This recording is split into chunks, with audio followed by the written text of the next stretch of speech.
Bavandimwe nkuramutima za Nyagasani, Kristo Yezu akuzwe. Tugiye kwinjira mu minsi nyabutatu, iminsi ikomeye mu buzima bwa Kiliziya, ariyo shingiro ya Kiliziya, ni ukuvuga ngo iminsi ikomeye mu buzima bwacu, iminsi dukuramo imbaraga ndetse n'ububasha byo kurwanya umwanzi, iminsi duhabwamo inema zidasanzwe zidutungira ubuzima bwa roho ndetse zikagirira akamaro n'ubuzima bw'umubiri. Bavandimwe rero, nagira ngo mbibutse ntihagire urangara, kugira ngo iyi minsi itamupfira ubusa kandi ntizagaruka, kugira ngo umwaka wose ntabwo izagaruka. Urumva rero ko ari ikintu gikomeye ugomba kwitondera, ikintu ubona rimwe mu mwaka kandi kikagutunga umwaka wose. Ndagira ngo rero ngusabe woye kurangara, woye no kubifata nk'ibisanzwe, kuko ikintu kitwica muri Kiliziya ni ugufata ibintu nk'ibisanzwe, kumva nyine Pasika isanzwe iba ni uko, nzambara neza, nimbona icyo ndya njye muri Pasika, nibyo nyine Pasika ikaba iyo yo kurya no kwambara no kuruhuka n'ibindi nk'ibyo. Ntabwo Pasika ari ikibereyeho, Pasika ni ubuzima. Ndabasaba kugira ngo umuntu wumva rwose atarashaka penitesiya, niba ugomba kuyisaba bigusaba no gutega indege, uyitege, ariko ugerageze winjire mu minsi nyabutatu warashatse penitesiya, waritagatifuje, kugiye kwinjira ahatagatifu rwose. Kwinjira rero si uko wishakiye, byaba ari igihombo kuri wowe, ari n'igihombo kuri Kiliziya, kuko na Kiliziya burya ibiguhombye, ari n'igihombo kuri Yezu, kuko nawe aba agukeneye, aguhomba kandi agukeneye, akakubura kureba. Kugira ngo witegure, kandi si penitesiya gusa, mutegure n'imitima yanyu, dutegure imitima yacu, nanjye ndimo, dutegure roho zacu, ku buryo mbese nk'uko uzi ufura umwenda, kugira ngo nyine abantu bazabone usa neza, ukajya muri salo, imisatsi ukayitunganya, ukagira gute, kugira ngo abantu babone usa neza, uko wifuza ko abantu babona usa neza inyuma, bari icyo ukora kugira ngo n'Imana n'abamarayika n'abatagatifu bazakubona usa neza. Tujye twibuka yuko umuntu arimo babiri,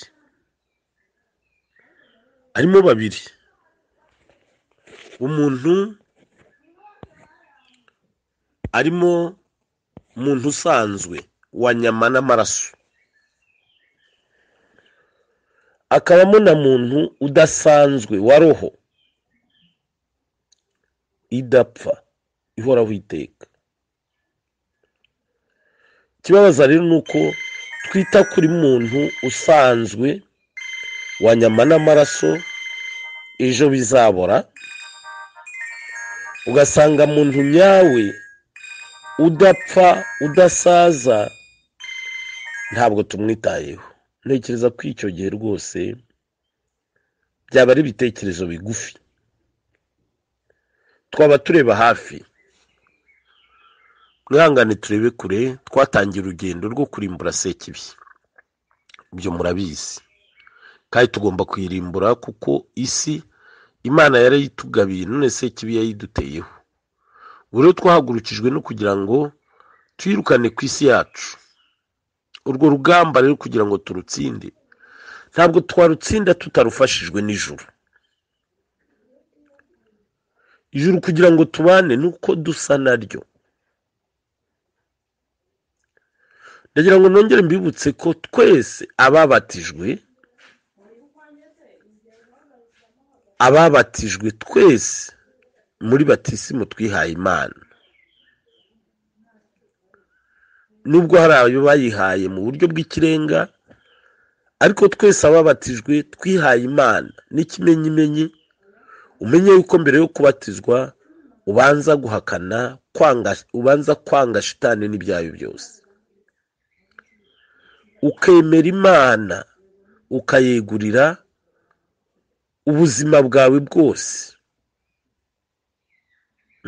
Ukayegurira ubuzima bwawe bwose.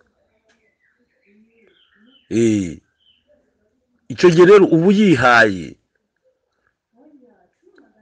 Ndagira ngo rero mbibutse kwiha Imana icyo ari cyo, ndetse no kwiha shitani icyo ari cyo. Navuze ko hari ibyo mu rwego rwo hejuru, ariko hari n'ibiri rusange. Ibyo mu rwego rwo hejuru ni abasaseridoti n'abihaye Imana. Muri rusange kwiha Imana ndetse n'abo basaseridoti n'abihaye Imana ni ukwemera no kwakira kamere Imana muri wowe, ukagenda uhinduka usa nayo, ukagenda wiga imico yayo, witoza imico yayo, witoza kamere zayo.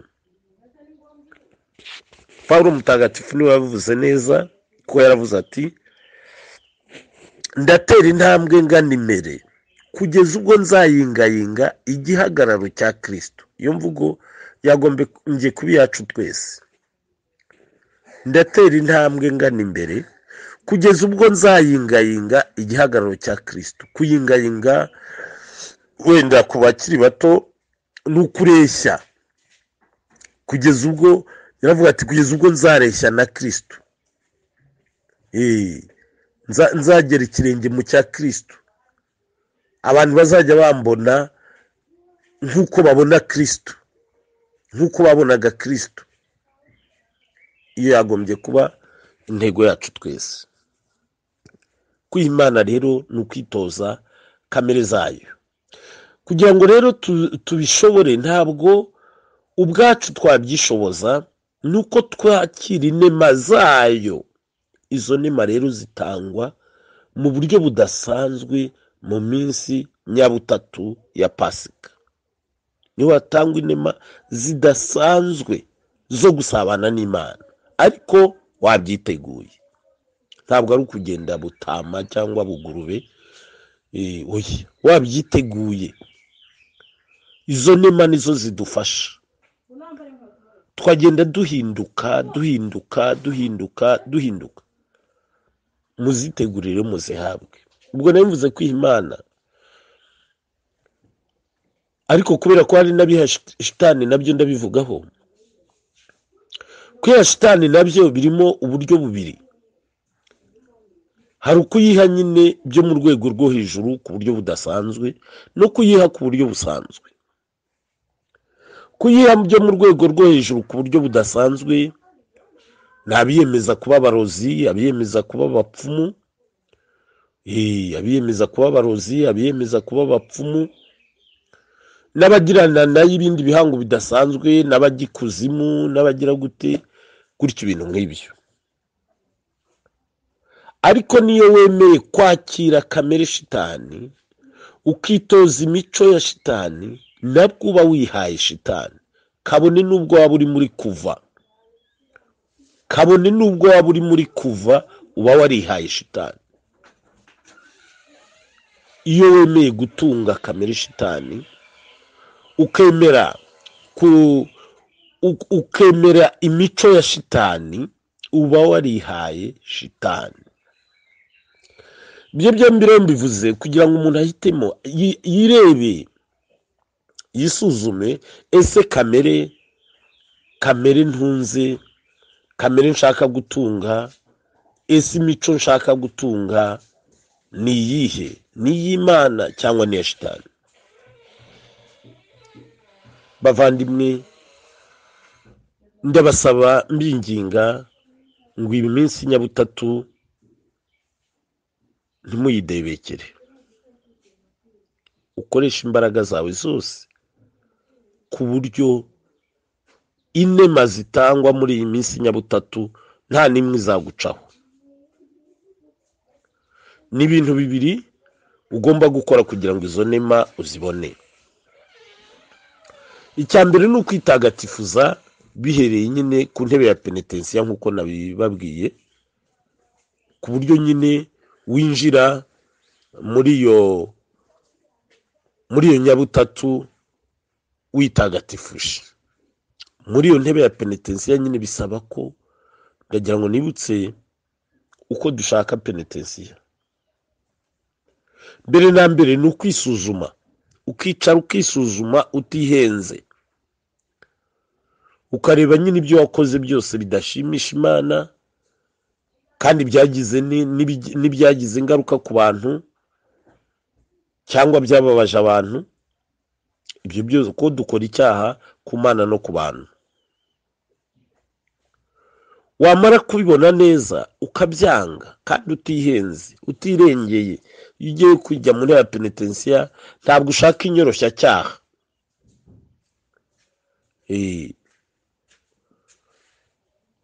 wamara kubitondeka neza ukabyanga rwose, ukavuga uti ndabyanze. iyo umaze rero gufata icyemezo cyo kubyanga, nibwo ugenda ukabyirega, kandi ukabyirega buri kintu kivuga mu izina ryacyo uko cyakozwe, atari uguca amarenga. wamara kubyirega ukazirikana neza ikiru umusaseredoti aguciye, ugatanga ikiru uko umusaseredoti yakiguciye. kuko nanone iyo utatanze ikiru ntabwo ibyaha byawe biba byavuyeho.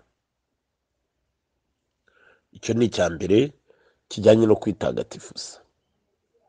ubundi ugategura umutima wawe wumva ko muri iyi minsi nyabutatu ugiye guhura na Yezu rwose, atari uwo mu bitabo, ujya mugiye guhura imbona nkubone. ukumva ko buri muhango ukorwa ukawinjiramo wese, buri muhango ukorwa ukawinjiramo wese kandi utawukererewe, ukawinjiramo ukawucengeza muri wowe, ukumva icyo mbese ukawiyumvamo buri muhango wose. kuko buri muhango ufite inema utuzanira.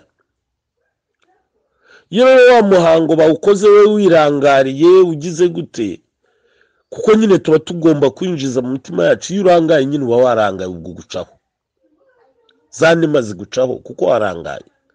mujye mwirinda kurangara, haba mu gitambo cya misa, haba mu mihango mitagatifu. ujye wirinda kurangara. kurangara ni ikosa rikomeye cyane. uhari buri kintu gicengeza muri wowe, kandi ukamenya no gusabana na Yezu, ugira ibyo umubwira, atari ukuba uhari nka robo. uhari nyine uvuga uti niba ari ibyo umutura, niba ari ibyo umusaba, niba ari ibyo usabira. cyane cyane rero kuri twe twiyemeje kurwanya sekibi ku isi, icyo gihe icyo tuzasaba gikomeye ni iki? muri ibyo byose gusaba umutsindo wa Yezu Kristo ngo ukubemo, umutsindo wa Yezu, ugasaba imbaraga n'ububasha byo gutsinda shitani, imbaraga n'ububasha, ugasaba ubutwari, ugasaba ubudacogora, ugasaba ubudahangarwa, ugasaba ubushishozi, ugasaba urumuri. bigomba kugufasha gushigisha shitani, kwibuka kubisaba muri iyo minsi nyabutatu, ukabisaba kandi ugasaba ko shitani itsindwa. Icyo ntimuzakibagirwe, gusaba ko shitani itsindwa ikava ku isi yacu, isi yacu ikagira amahoro. Ukibuka gusabira abo shitani yagize ingaruzwa muheto, kugira ngo muri iyo minsi nyabutatu babohoke nabo baze kudufasha urugamba. Abo shitani yagize ingaruzwa muheto, abapfuye bahagaze, kwibuka kubasabira, kwibuka kubasabira kwisengesho bishimisha Imana ni ugusabira abandi, kwibuka kubasabira abafite ibibazo byabuze ibisubizo ukabasabira muri iyo nyabutatu, ugasabira abantu benshi bashoboka, nubwo nawe uba wisabira ariko ugasabira abantu benshi bashoboka. Bavandimwe, Roho Mutagatifu arakomeza ababwira ibindi, ndetse n'umubyeyi Bikira Mariya, kuko nibo batugeza ku Mana. Umubyeyi Bikira Mariya aradusabira, tugira inama, tutamufite nta n'agatambwe twatera. Roho Mutagatifu nawe iyo tumwemereye aratuyobora kandi akatumurikira. Tubisunge rero cyane muri iyi minsi nyabutatu kugira ngo badufashe, kuko twe hari ibyo tutakwishoboza, nubwo twaba tubishaka, nubwo twakoresha imbaraga zose dufite, ariko hari aho tutagera. Wemere gutega amatwi umubyeyi Bikira Mariya akubwira ati icyo Yezu akubwira ugikore. Iyo mvuze gutega amatwi Bikira Mariya, simba mvuze gutega amatwi bya bindi byirirwa bihuhuta hirya no hino mu kirere no mu mitima yanyu bibabeshya ngo ni Bikira Mariya. Oya, ntabwo ari ibyo, ntabwo Bikira Mariya agenda avugagura. Ni umubyeyi witonda, kandi ngira ngo umubyeyi warezwe wese ntagenda ahuragura umunwa. Ntabwo ahuragura umunwa, Bikira Mariya ntahuragura umunwa. Oya, umenye ko Bikira Mariya muba muri kumwe gusa, afite uko atubwira anyuze mu mitima yacu, mu bwenge bwacu, ni iki dufite uko tuganira, atari biriya bibabeshya by'amayimuna byirirwa bibavuzaho induru bibatesha umutwe. Bikira Mariya icyo akubwira, arakubwira ati icyo Yezu akubwira ugikore. Kizakubwira ko Bikira Mariya mwasabanye, nuko ibyo Yezu azakubwira byose muri iyo minsi nyabutatu akoresheje ijwi rya Kiliziya. Yezu avugisha ijwi rya Kiliziya, byose uzumva ko ugomba kubikora. Icyo Yezu akubwira ugikore. Yezu avugisha ijwi rya Kiliziya, ntabwo ari bya bindi byirirwa bibabeshya ngo ndi Yezu. Ijwi rya Kiliziya, icyo Yezu akubwira ugikore. Nukora icyo Yezu akubwira akinyujije mu ijwi rya Kiliziya, icyo gihe Yezu nawe akora icyo agomba gukora. Arahindura amateka, ahindure amazi divayi. Erega Yezu afite inshingano ze, nawe ufite inshingano zawe. Inshingano zawe ni ugukora icyo Yezu akubwira. Burya ntimukirirwe muvunika. Inshingano zawe ni ugukora icyo Yezu akubwira. Akikubwirishije ijwi rya Kiliziya, ndabisubiramo, akikubwirishije amagambo ye yo mu mavanjiri uko ari ane. Iyo usoma ivanjiri Yezu abakubwira icyo akubwiye mu ivanjiri ugikore, icyo akubwiye mu ijwi rya Kiliziya ugikore. Ujya gutoragura ibyo hirya no hino.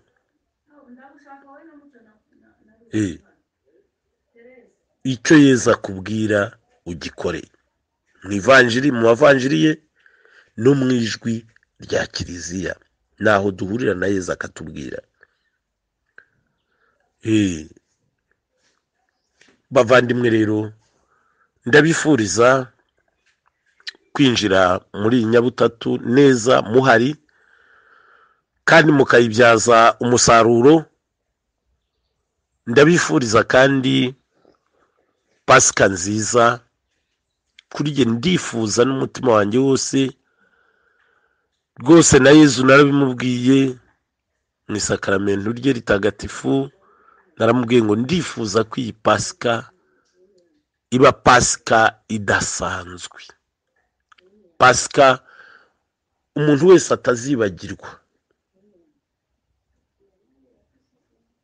atazibagirwa mu buzima bwe. Ndabyifuza pe. Uburyo rero tuyitegura rwose, uburyo tuyitegura nibwo buzatuma iba pasika idasanzwe, pasika utazibagirwa mu buzima bwawe, ukavuga uti muri 2021 ninjiye muri pasika, akabaraga ngenderaho nagakuye muri iyo pasika, inema mfite n'imbaraga mfite nazikuye muri iyo pasika. Ni pasika yanjye idasanzwe. ntitugafate ibintu nk'ibisanzwe mu kamenyero. Dusohoke mu kamenyero, twumve yuko ikintu cyose kiliziya ikora Yezu aba yiteguye kuduha inema zidasanzwe. Mugire rero umunsi mwiza, mukomeze mubane na Yezu na Bikira Mariya, kandi buri wese azirikana urugamba twatangiye rwo kurwanya sekibi no kuyirimbura ku isi. Isi ni yacu, Imana yarayitugabiye. Kuba rero sekibi maze kuyigira agatobero biteye agahinda. N'inema Nyagasani yaduhaye, uzirikana ko muri batisimo wahawe ubusaserdoti, ugahabwa ubuhanuzi, ugahabwa ubwami, ugahabwa ingabire ntazi umubare wazo. Ibyo byose ukaba ubyikoreye, shitani karimbura isi urebera, uhagaze hariya wikoreye izo ntwaro zose, utarasa, utazirwanisha.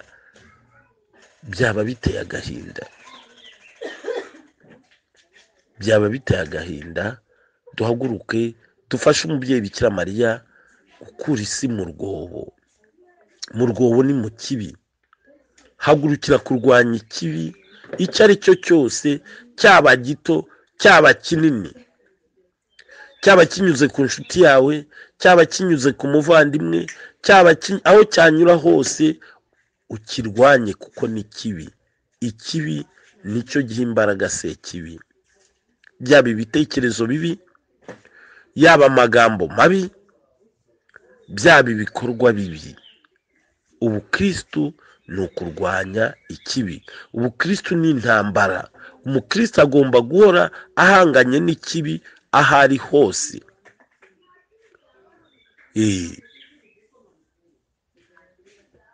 Murakoze rero, reka tubiture umubyeyi Bikira Mariya kugira ngo adufashe, adusabire, kuko twinjire muri pasika, twinjire mu minsi nyabutatu, kandi tuhavome ibyo dukeneye byose bizatugirira akamaro, bizatuma rwose dusabana na Yezu Kristu n'Imana Data na Roho Mutagatifu.